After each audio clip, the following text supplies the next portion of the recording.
मुरलियों का महावाक्य है, बंदरों की महफिल में आता हूँ, मैं देवताओं की महफिल में कब आता ही नहीं। जहाँ माल मिलता है, 36 प्रकार के भोजन मिल सकते हैं, वहाँ मैं आता ही नहीं हूँ। जहाँ रोटी भी नहीं मिलती बच्चों को, उनको गोद में लेकर बच्चा बनाता हूँ, साहूकारों को गोद में लेता ही नहीं। इस पॉइंट को हम लोग बाप का देश कौन सा है, इस बात को समझने में अप्लाई करते हैं। बाप का अर्थ तो बीज है। अब आम का बीज होगा तो वो अपना परिचय खुद ही देगा, करेले का बीज होगा तो वो अपना परिचय खुद ही देगा। इसके लिए गीता में 10वें अध्याय के 15वें श्लोक में कहा गया है, स्वमेव आत्मा आत्मनम वेत्थ त्वम पुरुषोत्तम। हे जगदीश्वर, आप स्वयं ही अपने द्वारा अपने यथार्थ स्वरूप को जानते हैं। ध्यान देने वाली बात है, कोई दूसरा हमारा परिचय कैसे दे सकता है। वास्तव में बाप का अर्थ होता है बीज। एक बीज दूसरे बीज का परिचय नहीं देता। हाँ, ये बता सकता है कि मैंने किन सूत्रों के आधार पर अपना परिचय प्राप्त किया है। उन सूत्रों को तुम भी अप्लाई करो, तुम भी उन सूत्रों के आधार पर चलो, तो तुम्हारी सृष्टि तुम्हारे सूत्रों के आधार पर चलेगी।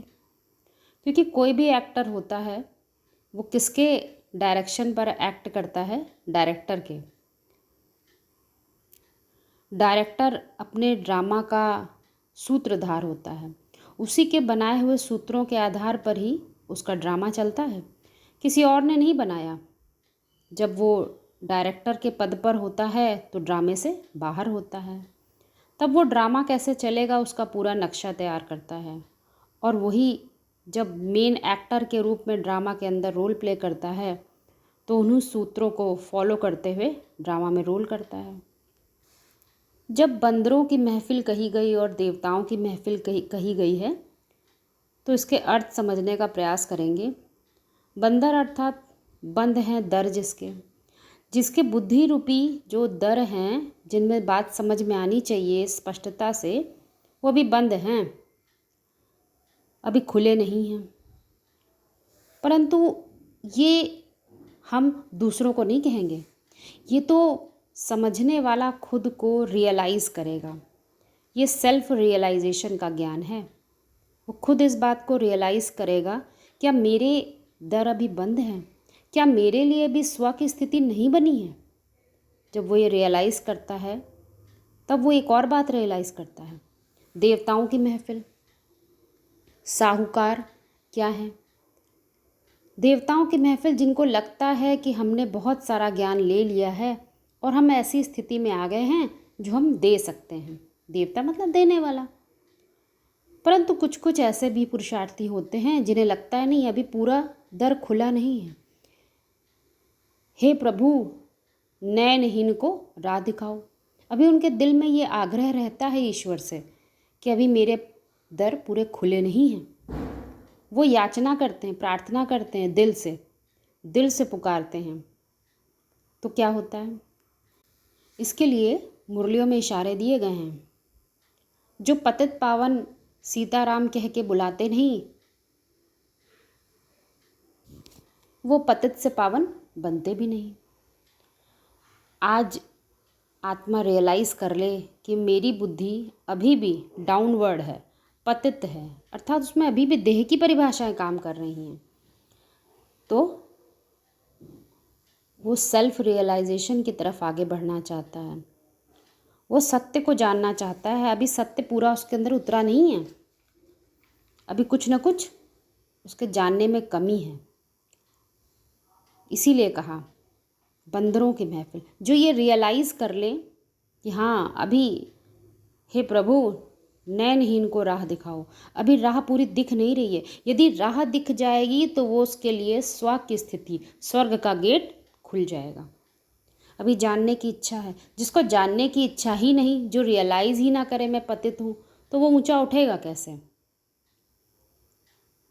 वो पतित से पावन बनने की ओर नहीं उठ सकता। इसीलिए समझाया गया है कि बंदरों की महफिल में आएंगे। देवताओं को तो जहाँ पर वो पहुँच गए हैं, जिस स्टेज ऑफ माइंड में उन्हें लगता है हमने पा लिया जो पाना था, तो वो अब देने में लग जाते हैं। परंतु जिनको लग रहा नहीं अभी ऊंचा उठना, अभी और जानना, अभी मैं इतना ऊंचा नहीं उठाऊं, अभी मैंने पूरा सेल्फ रियलाइजेशन नहीं किया है, तो भी और प्रयास करते हैं। फिर ये भी कहा जाता है जहाँ 36 प्रकार के भोजन मिलते हैं, 36 मतलब 36 प्रकार के भोजन, अर्थात वो भोजन आत्मा के लिए क्या है। आत्मा मतलब मन बुद्धि की शक्ति।